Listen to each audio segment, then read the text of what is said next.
मादा है, ये कोई भी चीज़ है वो एटम से बनी है। और अगर हम एटम को मज़ीद खोलें तो हमें दिखता है न्यूक्लियस, जो कि प्रोटॉन और न्यूट्रॉन का बना रहता है, और न्यूक्लियस के आसपास इलेक्ट्रॉन जो है वो घूमता रहता है या आता है, गायब होता है। ये है एटम।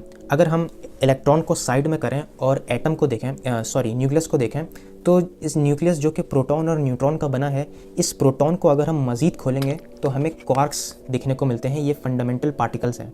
ज़ाहिर है इसके आगे भी एक कहानी है, ज़्यादा दूर नहीं जाती, बल्कि वो स्ट्रिंग पे आके रुक जाती है, और हम बात कर रहे हैं यहाँ पे स्ट्रिंग थ्योरी की।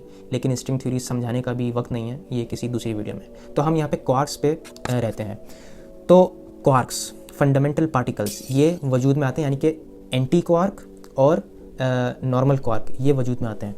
जब मैटर और एंटी मैटर आपस में टकराते हैं, ये एक दूसरे को इनाइलेट कर देते हैं, डिस्ट्रॉय कर देते हैं। डिस्ट्रॉय कहना तो डिस्ट्रॉय इस ज़मन में कि ये दोनों एनर्जी में तब्दील हो जाते हैं। जितना भी मैटर और एंटी मैटर वजूद में आया, इन दोनों ने आपस में एक दूसरे को डिस्ट्रॉय कर दिया। तो यहाँ पे सवाल होता है कि भाई जितना भी मैटर वजूद में आया, जब सारा डिस्ट्रॉय होकर एनर्जी में तब्दील हो गया, तो ये सब क्या है? बात यह है कि जितना उस वक्त मैटर वजूद में आया, वहाँ पे हल्का सा इम्बैलेंस था।